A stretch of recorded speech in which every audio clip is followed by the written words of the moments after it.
Hello friend, आप सभी का हमारी क्लास जीके बाई अन्नू में स्वागत है। आज हम देखेंगे, आज हमारा नया टॉपिक शुरू होगा लोक नाट्य। तो आज हम देखेंगे लोक नाट्य। इससे पहले हमारी पिछली क्लास में हमने देखे थे लोक नृत्य। तो आज चलिए हम शुरू करते हैं लोक नाट्य। लोक नाट्य में हम सबसे पहले देखेंगे लोक नाट्य का प्रारंभ कब हुआ। तो सबसे पहले क्या देखेंगे, लोक नाट्य का प्रारंभ। राजस्थान में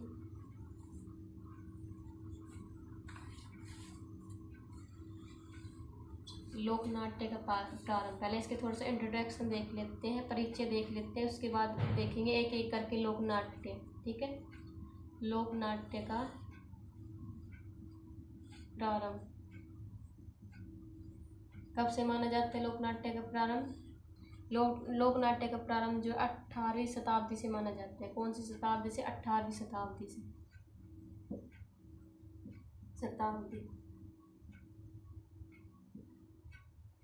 अगर आपसे ये पूछ लिया जाए लोक नाट्य का प्रारंभ कब से माना जाता है, लोक नाट्य का प्रारंभ माना जाता है 18वीं शताब्दी से। और राजस्थान में लोक नाट्य को जनक के निर्देशक किसे कहते हैं? तो राजस्थान में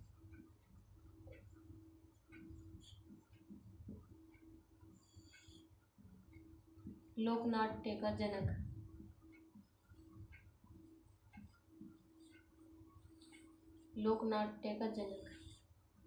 किसे कहेंगे? कन्हैयालाल सेठिया को का जनक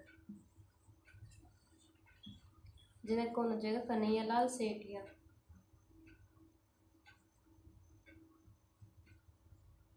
कन्हैयालाल सेठिया।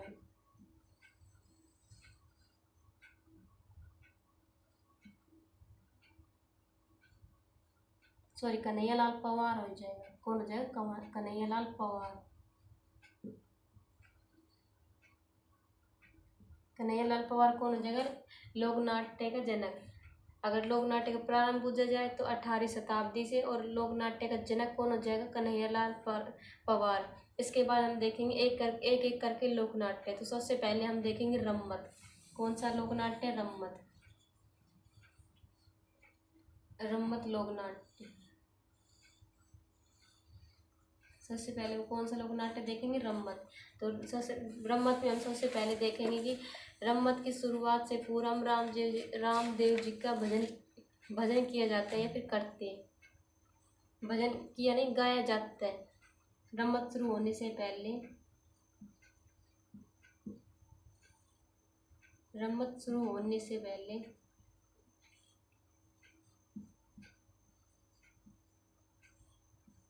पहले क्या किया जाता है? रामदेव जी के भजन गाए जाते हैं। रामदेव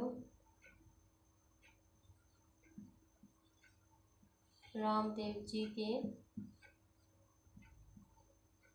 भजन गाए जाते हैं।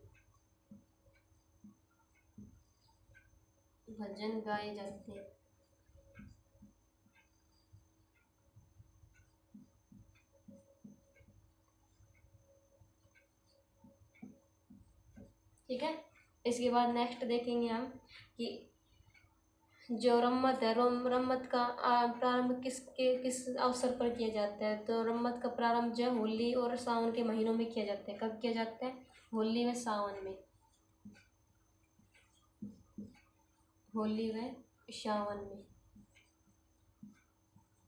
सावन के महीनों में रम्मत की जाती है। सावन के महीनों में होली व सावन के महीनों में क्या की जाती है? रम्मत की जाती है। और रम्मत जो है रात्रि 11 बजे से शुरू होकर सुबह तक चलता है। कब चलता है? रात्रि 11 बजे से 11 बजे से लेके 11 बजे शुरू होता है। रात्रि 11 बजे शुरू होता है और सुबह तक चलता है। 11 बजे से शुरू होकर सुबह तक चलता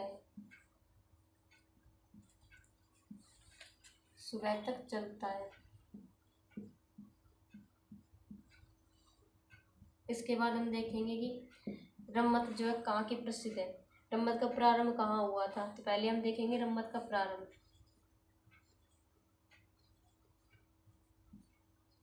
रम्मत का प्रारंभ,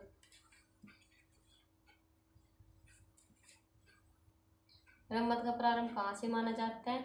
रम्मत का प्रारंभ माना जाता है जैसलमेर से। कहाँ से? जैसलमेर से। और अगर आपसे ये पूछ लिया जाए रम्मत प्रसिद्ध कहाँ की है, तो हम लिखेंगे प्रसिद्ध कहाँ के? बीकानेर की।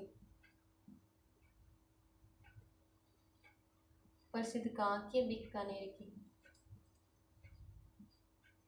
बीकानेर की प्रसिद्ध प्रारंभ कहाँ से माना जाता है? जैसलमेर से। तो हमने देखा कि सबसे पहले लोक नाट्य का प्रारंभ माना जाता है 18वीं शताब्दी से। लोक नाट्य का जनक पूछ लिया जाए तो कन्हैयालाल पवार को माना जाता है। फिर हमने देखा रम्मत। रम्मत की शुरुआत शुरू करने से पहले हम रामदेव जी के भजन गाए जाते हैं, यानी भजन करते हैं रामदेव जी के। फिर रम्मत, रम्मत कब की जाती है? होली और सावन के महीनों में की जाती है। और रम्मत का शुरू मतलब कि रम्मत जो प्रारंभ होती है उस रात्रि 11 बजे शुरू होकर सुबह सुबह तक चलती है। रम्मत प्रारंभ कहाँ की है? जैसलमेर की, प्रसिद्ध बीकानेर की।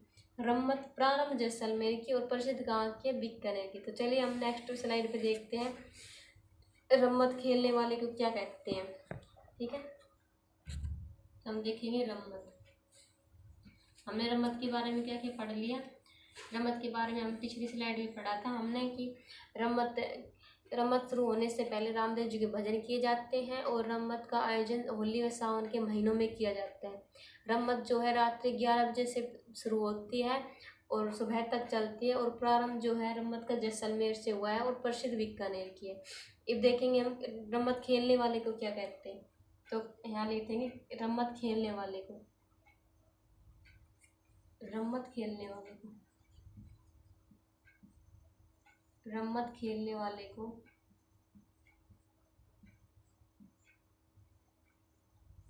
खेलने वाले को क्या कहते हैं? खेलार कहते हैं। क्या कहते हैं? खेलार। रम्मत खेलने वाले को खेलार कहते हैं। क्या कहते हैं? खेलार। और जो रम्मत के काव्यांश करते हैं, गीत गाते हैं, उसे क्या कहते हैं? तो यानी काव्यांश करने वाला, काव्यांश करने वाला, काव्यांश करने वाला क्या कहलाता है? करने वाला, काव्यांश करने वाला कहलाता है टेरिया। क्या कहलाता है? टेरिया। टेरिया या फिर टेरियन, क्या कहलाएंगे? टेरियन। इसके बाद हम देखेंगे एक होता है पाट्टा संस्कृति। पाट्टा संस्कृति का संबंध भी बीकानेर से है, जो रम्मत से ही है। ठीक है, जो बीकानेर की देन है और उसका संबंध रम्मत से है। तो यहाँ पर लिख लेंगे पाट्टा संस्कृति, पाट्टा संस्कृति। पाट्टा संस्कृति का संबंध किससे है? रम्मत से। और कहाँ की देन है? ये बीकानेर की देन है, बीकानेर की देन है।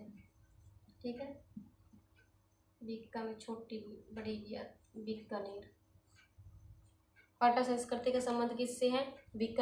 रम्मत से। और जो किसके द्वारा दी गई थी? बीकानेर के द्वारा दी गई थी। फिर हम देखेंगे इसके मुख्य वाद्य यंत्र। क्या देखेंगे? मुख्य वाद्य यंत्र। रम्मत के मुख्य वाद्य यंत्र कौन कौन से? मुख्य वाद्य यंत्र, रम्मत के मुख्य वाद्य यंत्र कौन कौन से आ जाएंगे?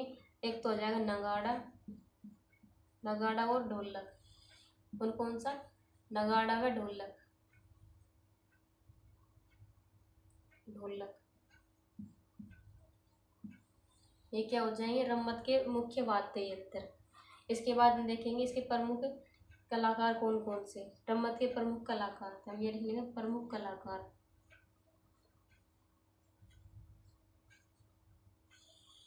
कलाकार, रम्मत खेलने वाले प्रमुख कलाकार कौन कौन से? तो रम्मत के सबसे पहले हम देखेंगे कवि तेज। कौन आ जाए? कवि तेज, कवि तेज। फिर इसके बाद हम देखेंगे परमानंद, परमानंद। परमानंद के बाद हम नेक्स्ट देखेंगे गिरधारी। कौन से? गिरधारी। गिरधारी। गिरधारी के बाद हम नेक्स्ट देखेंगे तुलसीराम। तुलसीराम कौन हो जाएंगे? तुलसीराम। तुलसीराम के बाद हम देखेंगे एक सुआ महाराज। सुआ महाराज, ये हमने देखे प्रमुख कलाकार नंबर 3। कैसे याद करेंगे कलाकार? तेज है परमानंद गिरधारी, तो गिरधारी कैसे है? तेज है परमानंद गिरधारी। तुलसी सुआ महाराज, तुलसी सुआ महाराज यानी कि तुलसी ने सुना कि परमानंद ने कहा कि तेज है गिरधारी, तुलसी ने सुना यानी तुलसीदास सुआ महाराज। परमानंद और तेज है कवि कौन है? गिरधारी, तेज है कवि गिरधारी। ये हमने देखे प्रमुख कलाकार। ये इम्पोर्टेंट है, कई बार पूछे जाते हैं कि एग्जाम में, हर एग्जाम में यहाँ से क्वेश्चन कई बार पूछा गया है कि रम्मत खेलने वाले को क्या कहते हैं? रम्मत खेलने वाले को क्या कहते हैं? खिलाड़। खेलने वाला खिलाड़, क्या खेलने वाला? रम्मत। ऐसे रम्मत, क्या खेलने वाला? रम्मत। रम्मत खेलने वाला, ऐसे रम्मत खेलने वाला खिलाड़, रम्मत खेलने वाला खिलाड़। और रम्मत का अभ्यास करने वाला टेरिया, ठीक है, रम्मत का अभ्यास करने वाला टेरिया। और पाटा संस्कृति का संबंध किससे है? रम्मत से। कई बार क्वेश्चन पूछा गया है कि पाटा संस्कृति का संबंध किससे है, तो किससे है? पाटा संस्कृति का संबंध आ जाएगा हमारी रम्मत से है, जो बीकानेर की देन है। और मुख्य वाद्य यंत्र में नगाड़ा और ढोलक। नगाड़ा ढोलक बजाया रम्मत में, जब हमने रम्मत खेली। नगाड़ा ढोलक बजाया रम्मत में, हमने रम्मत खेली खिलाड़, ठीक है। इसके बाद हम नेक्स्ट देखते हैं तुर्रा कलंगी। क्या देखेंगे? तुर्रा कलंगी। इसके बाद हम देखेंगे तुर्रा कलंगी। क्या देखेंगे? तुर्रा कलंगी।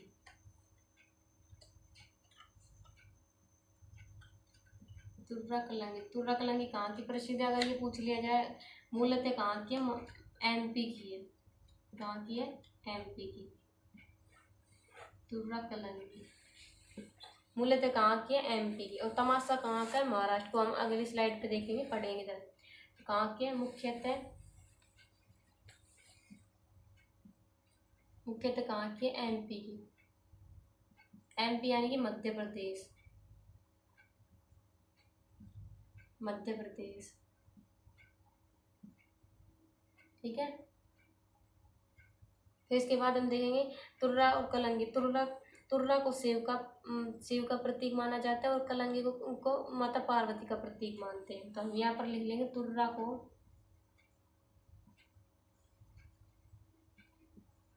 भगवान शिव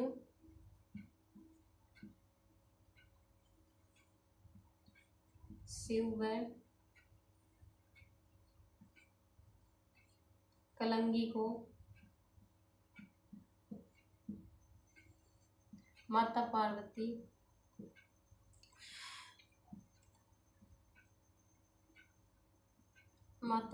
का प्रतीक मानते हैं।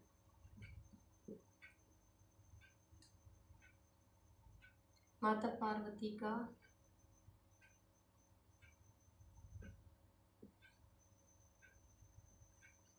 प्रतीक मानते हैं।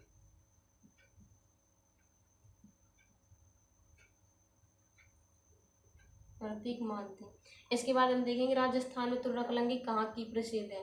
हम यहाँ पर देखेंगे राजस्थान में तुर्रा कलंगी कहाँ की प्रसिद्ध है। तो राजस्थान में कहाँ की प्रसिद्ध है? चित्तौड़गढ़ की। राजस्थान में प्रसिद्ध कहाँ की प्रसिद्ध है? चित्तौड़गढ़ की। चित्तौड़गढ़ की।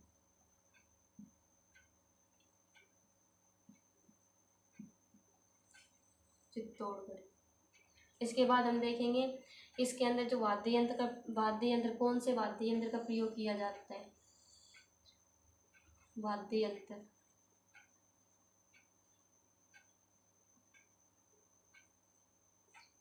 कौन से वाद्य यंत्र का प्रयोग किया जाता है? चंग वाद्य यंत्र का। कौन सा वाद्य यंत्र? और चंग वाद्य यंत्र। और ये पुरुष के द्वारा किया जाता है, तो यहाँ पर लिख लेंगे पुरुष के द्वारा किया जाता है। पुरुष के द्वारा, यानी कि पुरुष के द्वारा किया जाता है, ठीक है। एक हम देखेंगे तुर्रा काड़े का जो रंग झंडा होता है ना, झंडे का रंग भगवा होता है, जबकि कलंगी अखाड़े का जो रंग होता है वो हरा होता है। तो हम यहाँ पर नोट करके लिख लेंगे। नोट में लिखेंगे हम तुर्रा अखाड़े का, तुर्रा अखाड़े का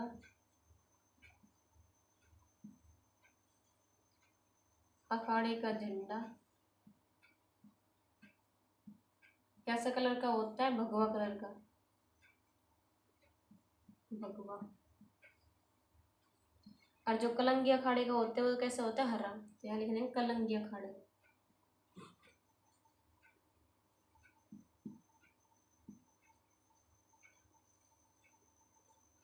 कलंगी अखाड़ा।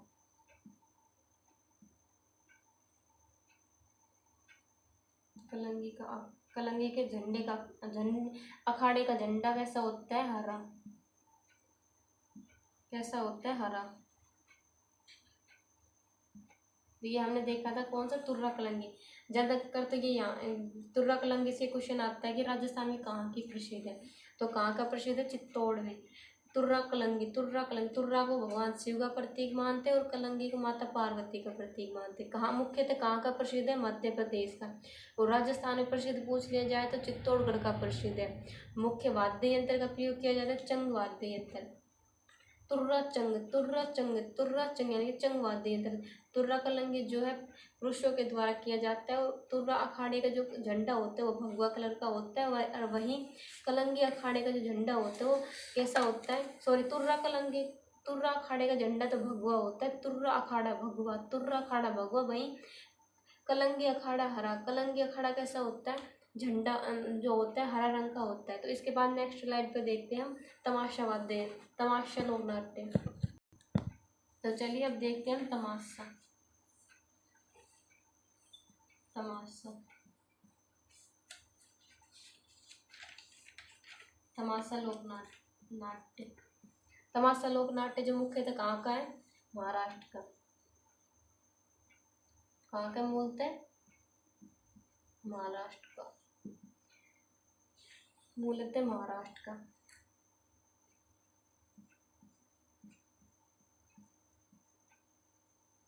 और वहीं राजस्थान में कहाँ का है? जयपुर का।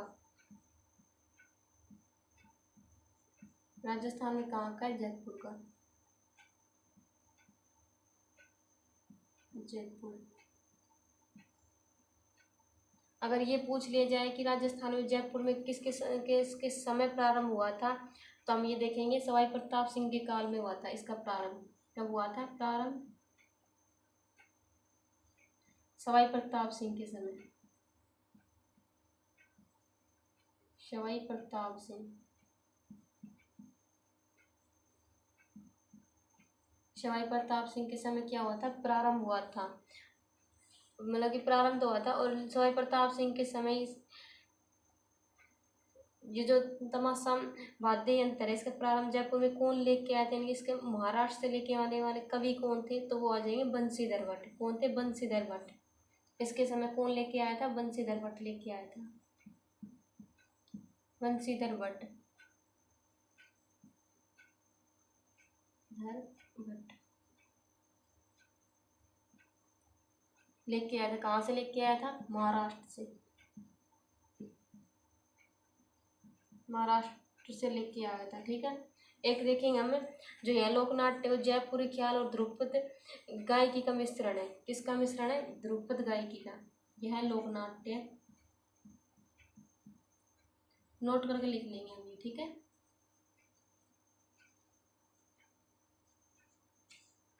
यह लोकनाट्य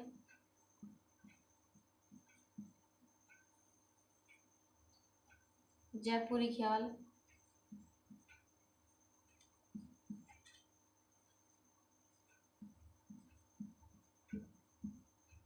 जयपुरी ख्याल व ध्रुपद गायकी, ध्रुपद गायकी, ध्रुपद गायकी का मिश्रण है।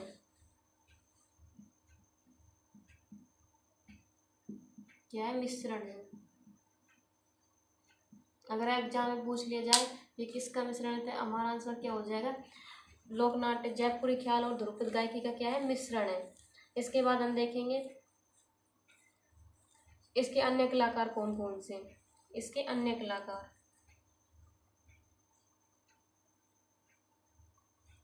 अन्य कलाकार, अन्य कलाकार में हम देखेंगे सबसे पहले वासुदेव, वासुदेव भट्ट।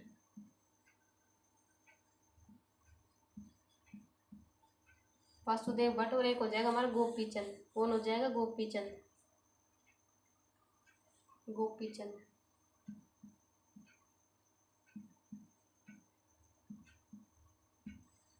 ये हमने इसके क्या देखे? अन्य कलाकार देखे। प्रमुख कलाकार कौन सा था? बंशीधर भट्ट। कौन था? बंशीधर भट्ट, जो कहाँ से आया था?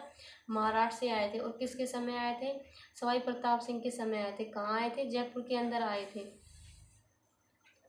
और इसके अंदर जो है महिला पात्रों का जो अभिनय होता है वो महिलाओं के द्वारा ही किया जाता है। किसके द्वारा किया जाता है? महिलाओं के द्वारा ही किया जाता है। यहाँ लिख लेंगे महिला पात्रों का अभिनय,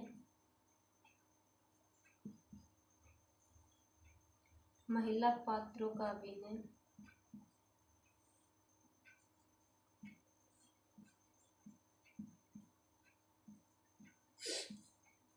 किसके द्वारा किया जाता है? महिलाओं के द्वारा ही किया जाता है।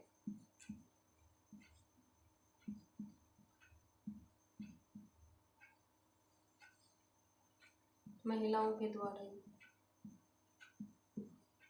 किया जाता है।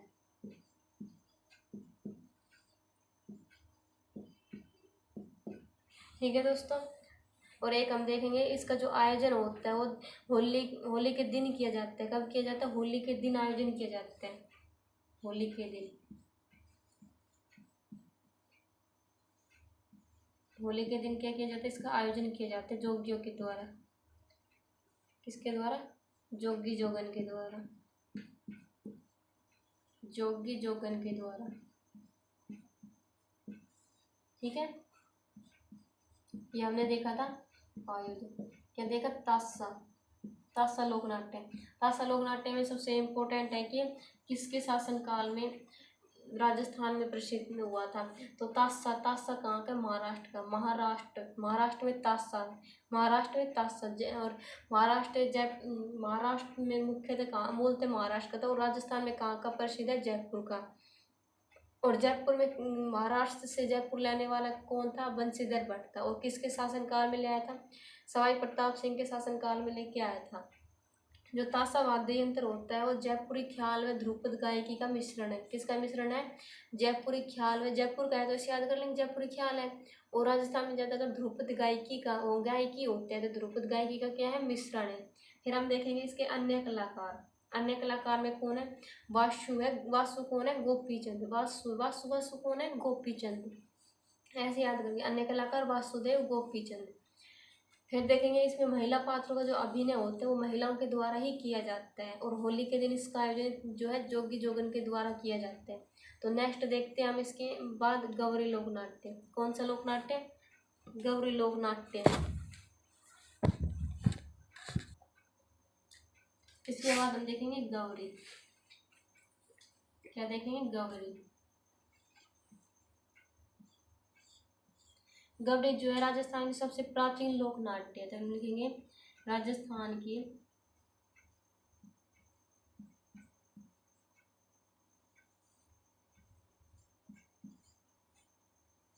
सबसे प्राचीन लोक नाट्य,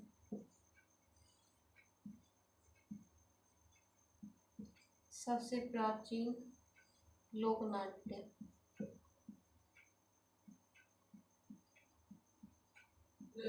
सबसे प्राचीन क्या है? लोक नाट्य है। इसके बाद हम देखेंगे जो कहाँ की प्रसिद्ध है? उदयपुर,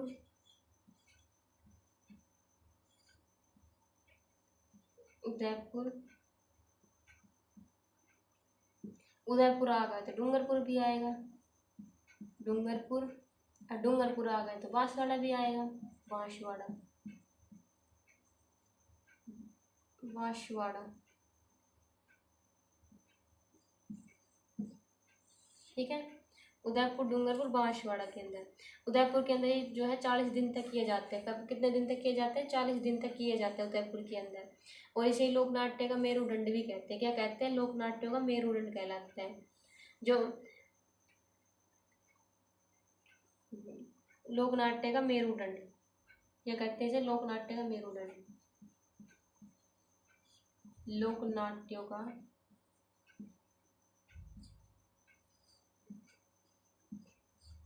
मेरुदंड।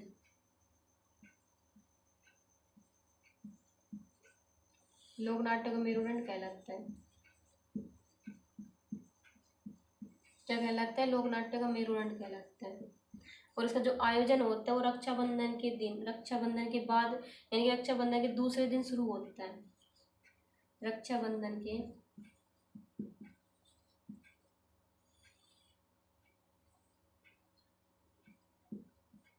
दूसरे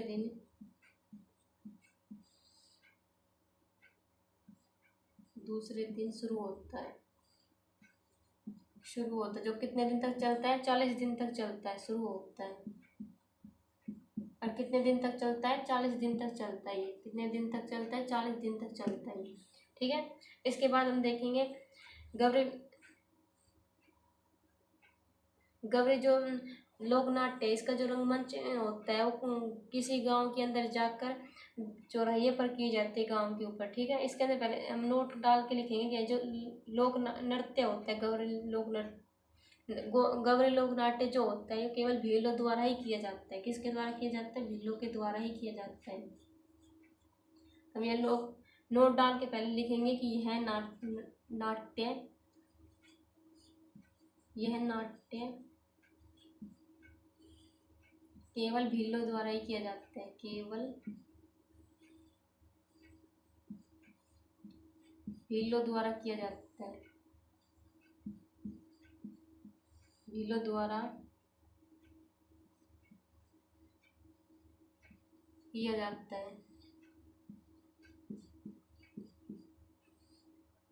किसके द्वारा पूछ लिया जाए? अगर किसके द्वारा किया जाता है तो किसके द्वारा किया जाता है? भीलों द्वारा ही किया जाता है। इसके बाद हम देखेंगे इसका जो अंतिम दिन होता है उसे क्या कहते हैं? उसे कहते हैं बालरा। क्या कहते हैं? बालरा कहते हैं उसे। यहाँ पर लिखने इसे बालरा भी कहते हैं।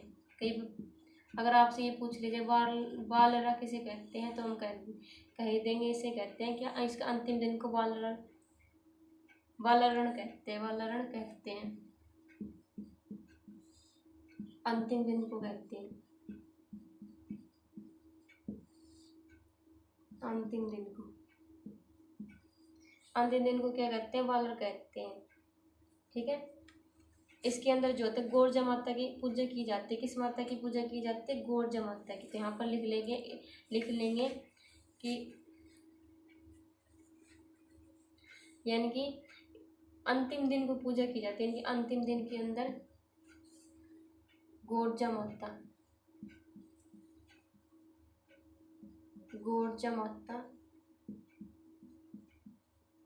की पूजा की जाती है।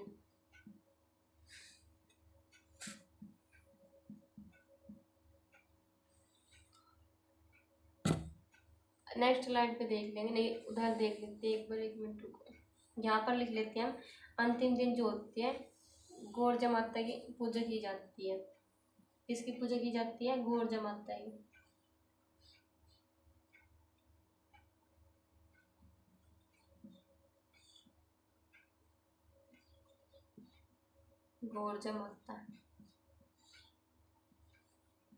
गोरजा माता की पूजा की जाती है। कब की जाती है? अंतिम दिन की जाती है।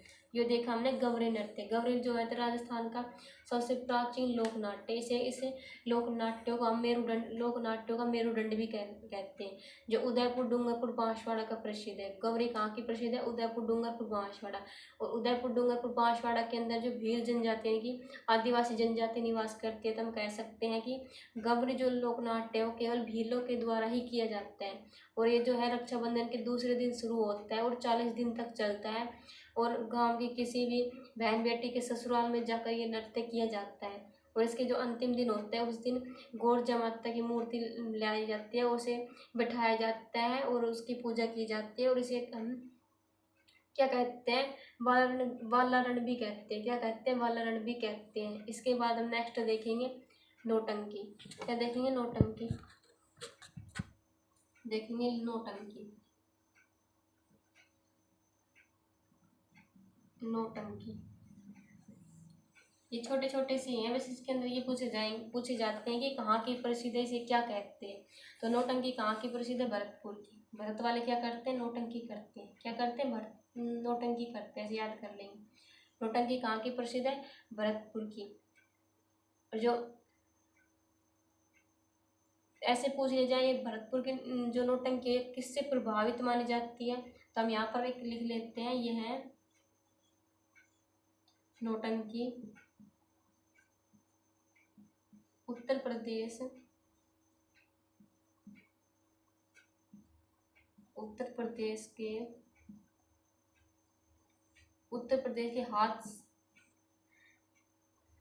हाथरसी उत्तर प्रदेश के हाथरसी नौटंकी से प्रभावित है। हाथरसी नौटंकी से प्रभावित है। नौटंकी से क्या है, प्रभावित है। हाथरसी नौटंकी से प्रभावित है, ठीक है। फिर इसके बाद हम देखेंगे कि इसके प्रवर्तक कौन है। प्रवर्तक, इसके प्रवर्तक आ जाएंगे डींके भूरीलाल। डींके क्या है, भूरीलाल। डींके भूरीलाल क्या है, इसके नौटंकी के प्रवर्तक। नौटंकी भूरी भूरी नौटंकी, भूरी भूरी क्या है, नौटंकी। तो नौटंकी के प्रवर्तक कौन हो जाएंगे, भूरीलाल, जो कहाँ के हैं, डींग के हैं। और नौटंकी कहाँ की प्रसिद्ध है, भरतपुर की प्रसिद्ध है। जो किससे प्रभावित है, उत्तर प्रदेश की हाथरसी नौटंकी से प्रभावित है। उत्तर प्रदेश की हाथरसी नौटंकी से प्रभावित है। इसके अन्य कलाकार देखेंगे, कलाकार कौन कौन से हैं। इसके अंदर हम कलाकार देखेंगे तो सबसे पहले देखेंगे कृष्णा कुमारी। कौन हो जाएगी, कृष्णा कुमारी। कृष्णा कुमारी। और एक आ जाएगा गिरिराज प्रसाद। कौन आ जाएगा, गिरिराज प्रसाद। गिरिराज प्रसाद ये क्या है, कलाकार है नौटंकी की। क्या है, नौटंकी के कलाकार हैं। ये देखिए हमें नौटंकी की जो है 9 वाद्य यंत्रों का प्रयोग किया जाता है। कितने वाद्य यंत्रों का प्रयोग किया जाता है नौटंकी में, 9 वाद्य यंत्रों का। तो हम यहाँ लिख लेंगे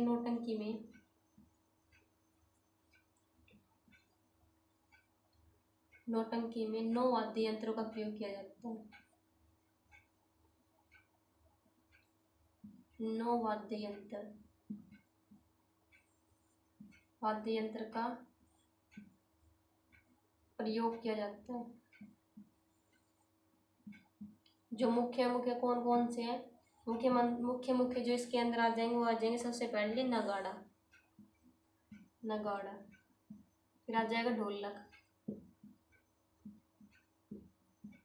नगाड़ा, ढोलक के बाद आ जाएगा सारंगी।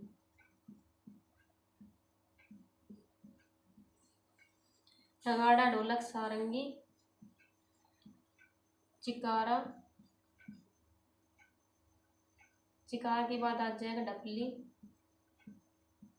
ये क्या है, मुख्य है। यानी इसके अंदर मुख्य वाद्य यंत्र कौन कौन से, नगाड़ा, ढोलक, सारंगी, चिकारा, डपली। नगाड़ा, ढोलक, सारंगी, चिकारा, डपली। नगाड़ा, ढोलक, सारंगी, चिकारा, डपली। डपली जो है इसके मुख्य वाद्य यंत्र आ जाएंगे। और नौटंकी व रासलीला जो है पूरे राजस्थान में पूरी भाग के अंदर ज़्यादा लोकप्रिय है। कौन से क्षेत्र में है, पूरे राजस्थान के अंदर। तो यहाँ लिख लेते हैं नौटंकी व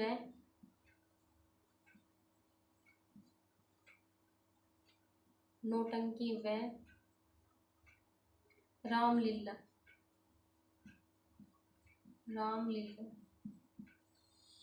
पूर्वी राजस्थान के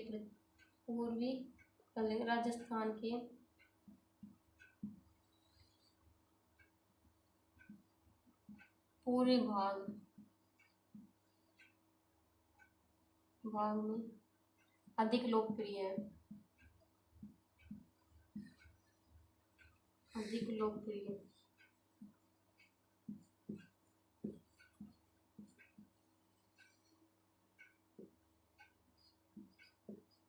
ठीक है, ये देखें हमने नौटंकी। नौटंकी के अंदर हमने क्या देखा, नौटंकी कहाँ की प्रसिद्ध है, भरतपुर की प्रसिद्ध है। कहाँ की प्रसिद्ध है, भरतपुर की। नौटंकी किसने की, भूरी भूरी नौटंकी की, यानी कि भूरे लाल इसके प्रवर्तक हो जाएंगे। और अन्य कलाकार कृष्णा कुमारी और गिरिराज प्रसाद, कृष्णा कुमारी, गिरिराज प्रसाद अन्य कलाकार है इसके। नौटंकी जो है उत्तर प्रदेश के हाथरस नौटंकी से प्रभावित है। ठीक है, इसके बाद हम देखेंगे नौटंकी के अंदर 9 वाद्य यंत्र, नए से नौटंकी, नए से 9 वाद्य यंत्र का प्रयोग किया जाता है, जिसके अंदर मुख्य वाद्य यंत्र आ जाएंगे नगाड़ा, ढोलक, सारंगी, चिकारा, डपली। नगाड़ा, ढोलक, सारंगी, चिकारा, डपली। फिर हम देखेंगे नौटंकी व रासलीला जो है पूरे राजस्थान के पूरे भाग में अधिक लोकप्रिय है। तो दोस्तों ये हमने देखे थे कुछ एक लोक नाट्य। इसके बाद हम नेक्स्ट क्लास में देखेंगे एक प्रमुख लोक नाट्य की और जो टॉपिक बच रहे हैं उस टॉपिक को हम नेक्स्ट क्लास में देखेंगे। तो आज के लिए इतना ही दोस्तों, कल फिर मिलते हैं नेक्स्ट क्लास में। अगर आपको हमारी क्लास अच्छी लगी हो तो इसे लाइक करना, शेयर करना, सब्सक्राइब करना, अपने दोस्तों को बताना हमारी क्लास के बारे में। दोस्तों हम आपको बता दें कि